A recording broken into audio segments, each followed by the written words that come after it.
Қала маңындағы аудан, Жамал.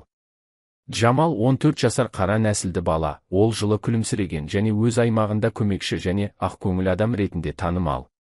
Ол көршілеріне азық-түлік тасымалдау, немесе көгал шабу сияқты кішігірім тапсырмаларды орындауға көмектесетінін жиі байқады. Ол анасымен бірге қарапайым, жайлы үйде тұрады. Ол оған әрқашан мейірімділік пен сыйластықтың маңыздылығын үйретті. Дженкинс ханым. Дженкинс ханым сол маңда жалғыз тұратын қарт әйел. Ол біршама ұмытшақ және аздап күдікті болуымен танымал, бірақ ол әдетте бәріне ұнайды. Оның күйеуі бірнеше жыл бұрын қайтыс болды. Содан бері ол өзінің қауіпсіздігіне байланысты оқшауланып, паранояға айналды. Мейірімділік әрекеті. Шуақты күн, Жамал мектептен үйіне қайтады. Жамал рюкзакты иығына лақтырып көшеде келе жатыр. Миссис Дженкинстің үйінің жанынан өтіп бара жатып, оның көңілі қалған және мазасызданған дауысын естиді. Ол ескі теледидарын жұмысқа қосуға тырысып, оны терезеден көру үшін жан-жағына қарайды. Жамалдың тәсілдері. Жамал Дженкинс ханымның қиналып жатқанын байқап көмектесуге бел буады. Ол есікті қағып, біраз ойланғаннан кейін оны ішке кіргізеді. Дженкинс ханым жеңілдеп қалған сияқты, бірақ сонымен бірге аздап сақ болған сияқты. Жамал теледидардағы ақауды, қарапайым бос кабельді тез бағалайды және оны оңай шешеді. Теледидар өмірге келеді. Теледидар қайтадан жыпылықтаған кезде Дженкинс ханым қуаныштан тыс қалады. Ол Жамалға алғысын білдіріп, оған көрсеткен көмегі үшін бірнеше $1 ұсынып, сыпайы түрде бас тартады. Ол мұқтаж көршісіне көмектескені үшін өзін жақсы сезініп, күлімсіреп кетіп қалады.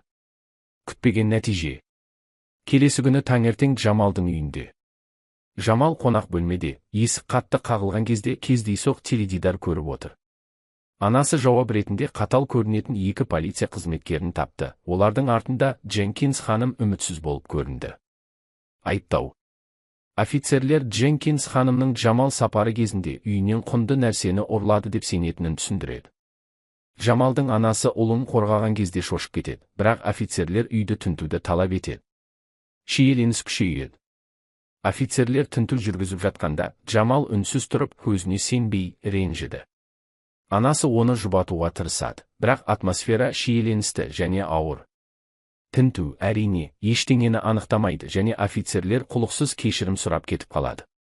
Шындық ашылды. Дженкинс ханымның үйі сол күні кешке. Дженкинс ханым үйде, бұл оқиғаға әлі де алаңдаулы. Демалуға отырғанда ол жетіспейтін заттарды, неке сақинасы мен қолма-қол ақшаның бір бөлігін ұмытып кеткен қауіпсіз жерде жасырылған жерде қалдырғанын байқайды. Дженкинс ханымның түсінігі. Ол өзінің қателігін түсінген кезде, оны қорқыныш пен кінә басып қалады. Ол тек көмектесуге тырысқан жазықсыз баланы ренжіткенін біліп, өзінің іс-әрекетіне бірден өкінеді. Кешірім сұрау. Жамалдың үйі, кеш.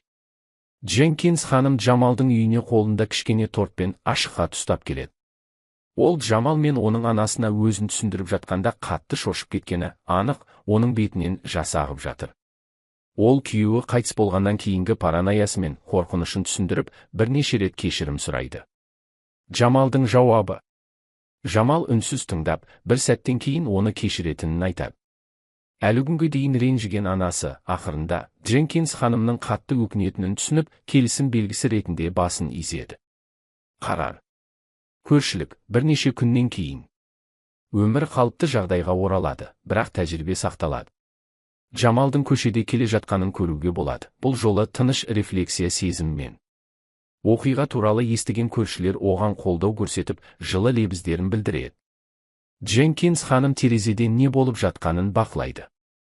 Дженкинс ханым Жамалды терезесінен бақылап отырады. Ол әлі де өз қателігінің ауырлығын сезінеді, бірақ оның кешіріміне риза.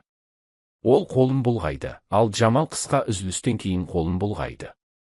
Жамал күн батқанға қарай бет алды. Жамал көшеде жүре бергенде күн батып, айналаға жылы алтын сәуле шашады.